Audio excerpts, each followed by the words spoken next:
grateful seeing all of you here, and thank you for coming. And my special gratitude goes to my professor because of her contribution and kind personality.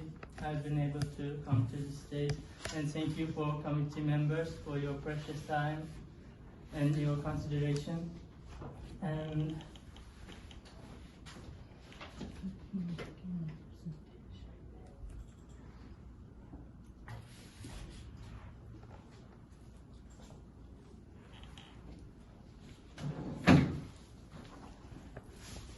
let me begin my presentation. My research topic is production and perception of interdental fricative sounds in English by Uzbek learners. I'll try to explain my work in 5 sections, and first of all, introduction part, I will try to explain interdental fricatives and their background and research questions, and I will pay a brief attention to its literature review, and then we will talk about 3 experiments which I conducted for my research work. And during these 3 experiments, I tried to Uzbek learners' production and perception abilities of these 2 interdental fricatives. And in the end, in our 3rd experiment, we tried to justify our findings and clarify the results. And in analysis section, I will try to explain our analysis methods, acoustic and auditory. And in the discussion part, we will discuss my findings in perception and production in comparison, perception and production abilities of Uzbek learners of English, and we will try to clarify what phonemes do they prefer, s, z, t, d, f, in place of interdental fricatives in substitution. And we will discuss the difficulties of Uzbek learners with these 2 phonemes in initial and final positions. And at the end, I will try to draw some conclusions. English interdental fricatives, th and the, have been the topic of many studies because of their unique and complex feature, and especially because of their absence in many languages, including Korean, Chinese, Japanese, Russian, Arabic, and Turkish, Uzbek as well. And according to Roman Jakobson, absence of these 2 phonemes in the phonetic charts of many languages indicates that these 2 phonemes are marked phonemes. And what are marked phonemes? According to Gimson, marked phonemes are later learned compared to other phonemes in native language acquisition, and they tend to cause more problems in second language acquisition, and they are less frequent in cross-linguistically. And my thesis work inspired by these scholars' research materials. The first one is Brannan in her work, the perception and production of interdental fricatives in second language acquisition. She pays particular attention perception and production difficulties of different second language learners, and Haspelmass in his work against markedness and wanted to replace it with learns these 2 phonemes as marked phonemes in different languages. And Mosa tries to clarify which sounds can be used in place of interdental fricatives in different languages.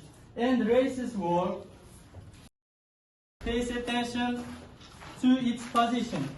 Interdental fricatives in different positions in words can cause different level of problems. So Reis studied this field of these 2 phonemes. And I also learned Uzbek scholars' research materials, publications, and teaching materials, and I've been able to review 14 linguists' works, and 9 of them mentioned these English interdental fricatives to be difficult for learners of English, Uzbek learners of English, and I can say that the two phonemes are the most mentioned tricky sounds for Uzbek students. And some scholars, Abdulaziz and Sroyev, mentioned that these interdental fricatives can be replaced by S and Z phonemes by Uzbek students in substitution. And according to Zokirova and Toktasinova, Uzbek students prefer to use T and D sounds in place of interdental fricatives. And Rano Achildeva says that Uzbek students use F sound in place of voiceless interdental fricative sound. And according to their findings, the problems related to these two phonemes are reversible, and they already suggested some methods.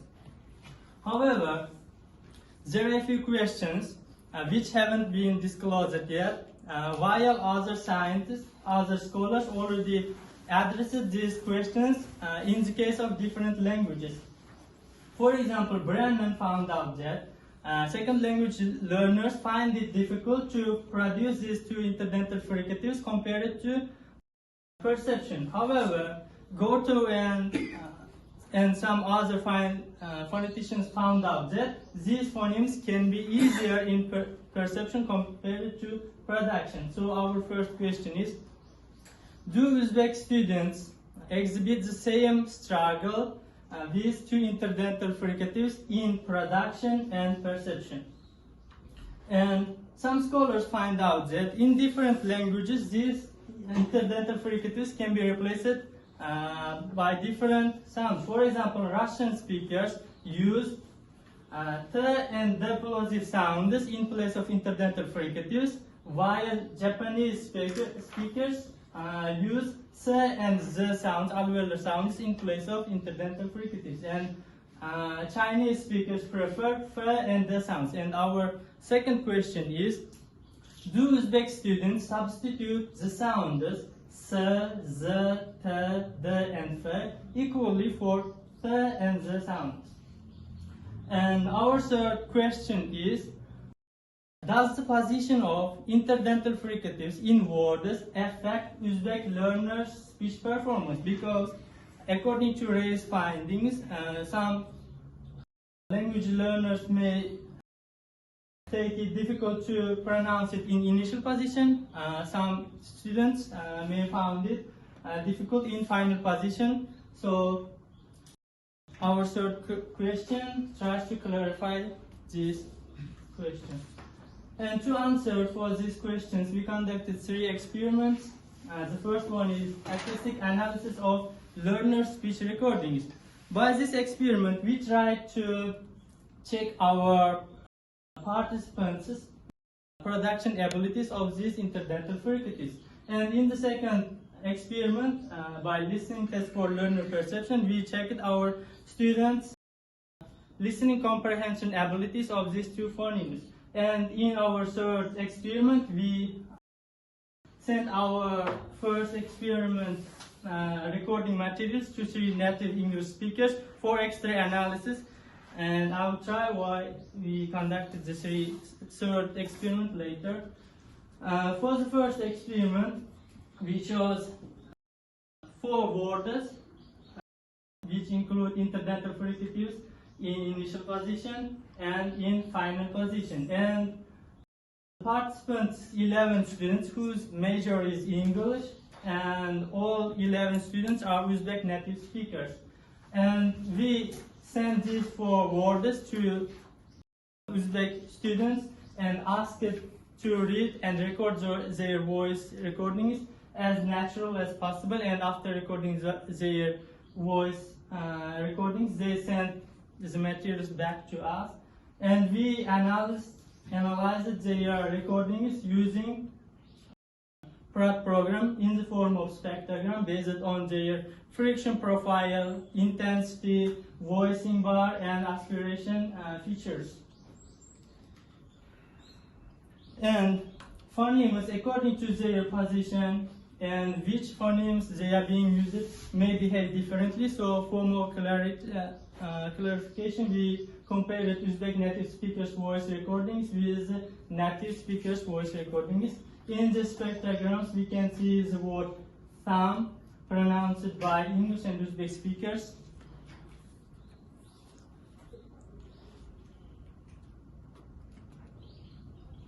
And the first spectrogram presents the word thumb by English native speaker, and when we pay attention to this part in initial position, I highlighted this with pink color, and we can see the friction profile here, which is a feature of fricative sounds, and here we can see the student also features friction profile, but when we compare these two spectrograms, we can see the exact difference for when we pay attention to this part.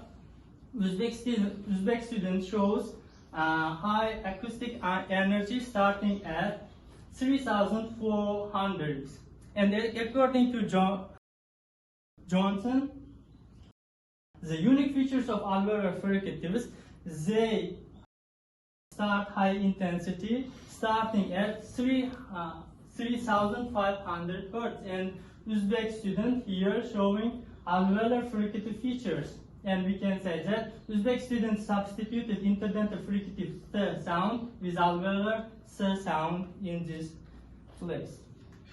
And in the next spectrogram, we can see the same word but for final position, and the student did the same mistake. The Uzbek speaker used alveolar fricative s sound in place of interdental fricative. We can see acoustic energy starting at 3,100 Hertz, while the English native speaker doesn't show any abrupt change here.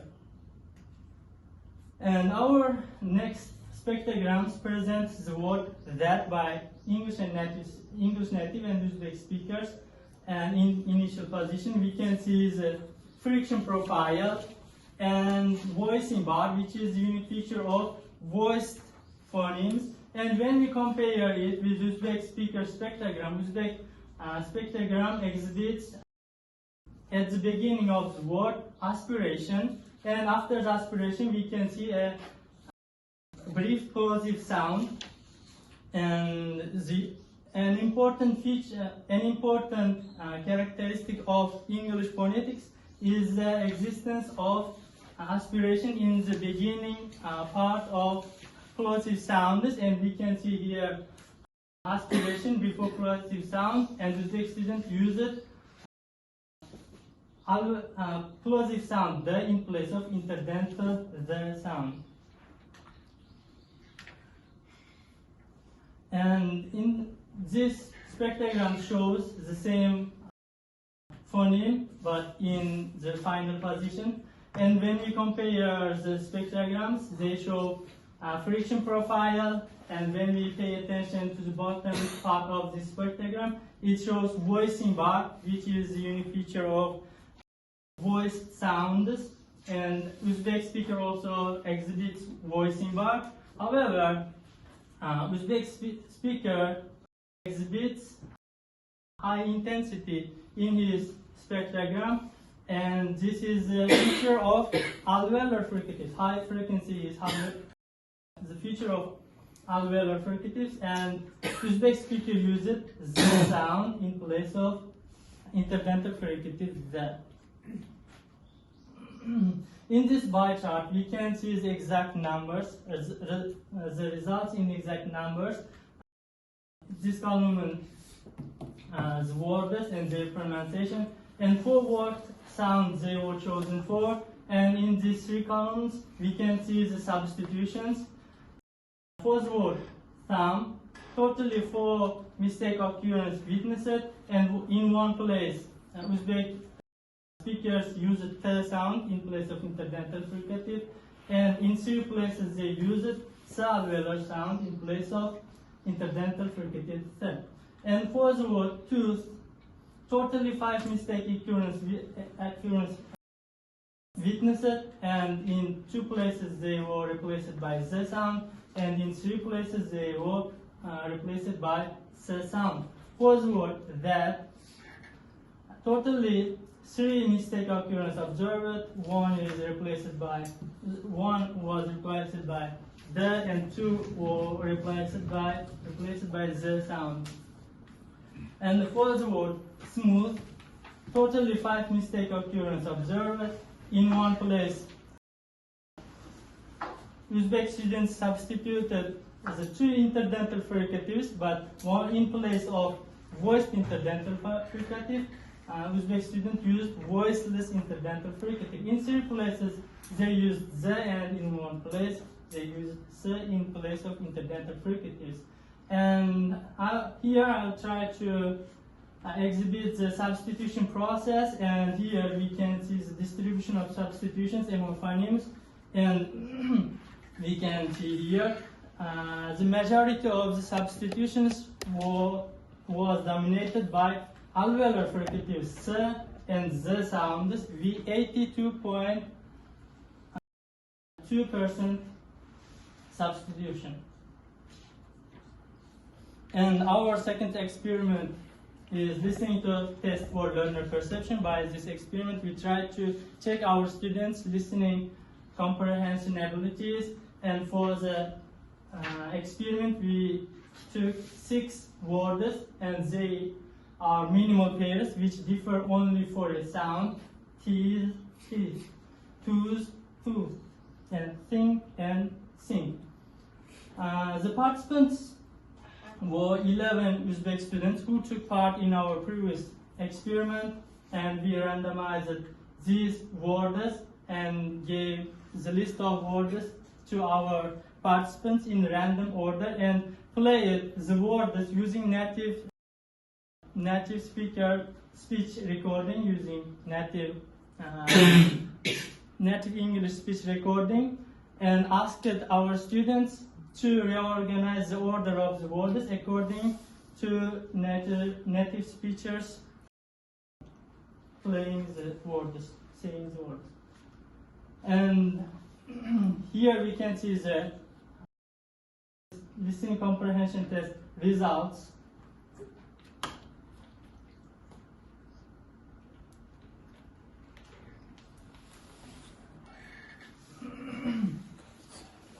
For the word teeth and teeth, only one student got confused, and for the words tooth and tooth, one student couldn't match the words correctly according to their order, and for the words think and sing, all students judged the words and their order correctly.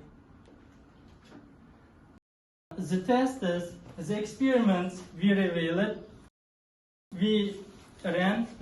2 different sets of findings. For example, for the production test, acoustic analysis revealed 16 mistake occurrence, but for the listening comprehension test, only 4 mistake occurrence observed. The difference was really big. So we had to enlist English native speakers aid to the third phase of our experiment, and in experiment materials were learner recordings which we used for the first experiment, acoustic analysis, and the experiment facilitated by 3 English native speakers, online English tutors, and we sent the voice recordings to 3 English speakers and asked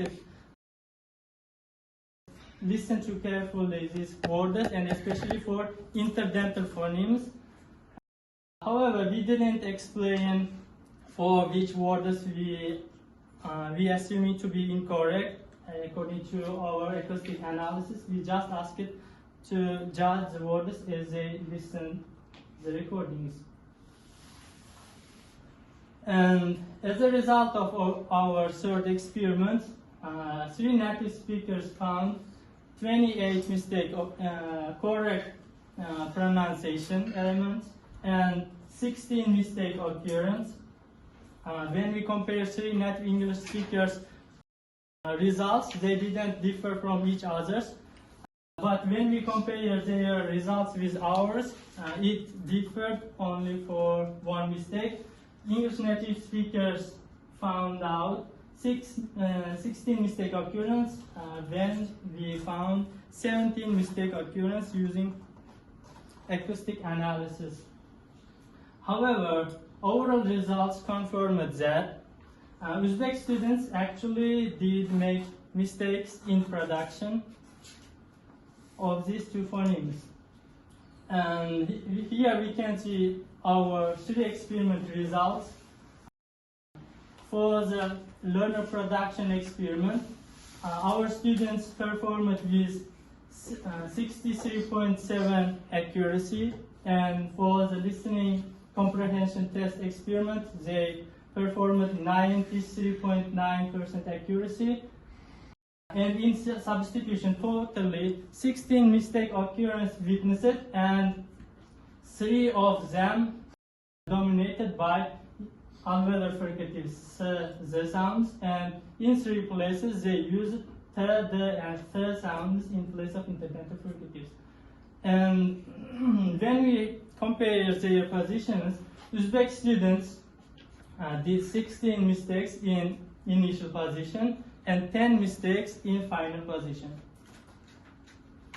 And as answers to our research questions, do Uzbek students exhibit the same struggle with the and the in production and perception? The answer is no. Uzbek students don't exhibit the same struggle with the and the in production and perception. And do Uzbek students exhibit do Uzbek students substitute sir, the, and f equally for interdental fricatives? The answer is no. Uzbek students do not substitute all the word sounds equally in place of interdental fricatives.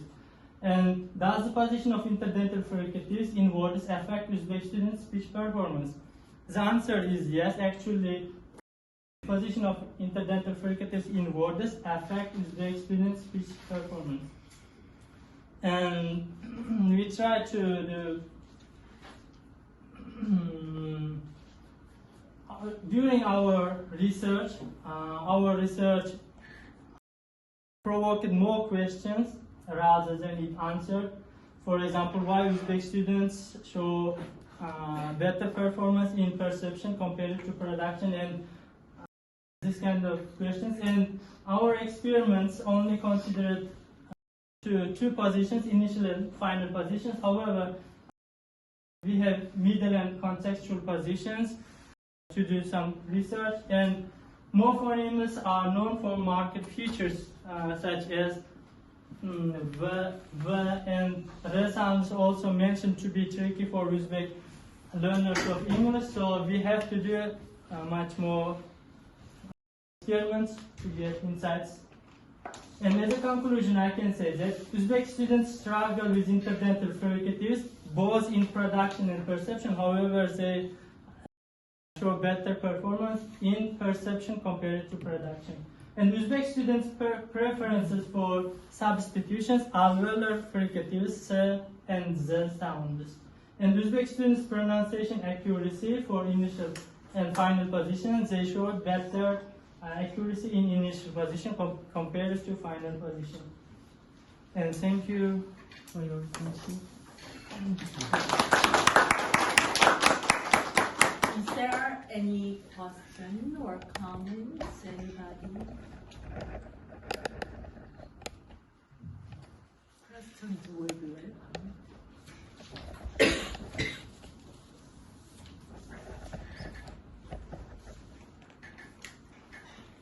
Everybody's super quiet.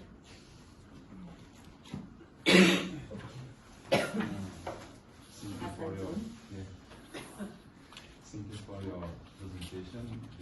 I personally enjoyed the presentation so much. My question is that do you think this study will help Uzbek students improve their pronunciation in terms of these sounds like the and the sounds? Yeah, I actually think so because, as I mentioned in the beginning of my presentation, some other scholars and some phoneticians already addressed these questions in the case of different languages. And if we know which is the weak points of Uzbek learners of English, we can borrow their methods maybe. Because I saw there are a few students who like give their answers, like their recordings to your experiments. So I just wondered, will this study be helpful for them to improve their pronunciation? I hope it will be useful for teachers to choose some methods maybe to teaching this. Any other questions or comments?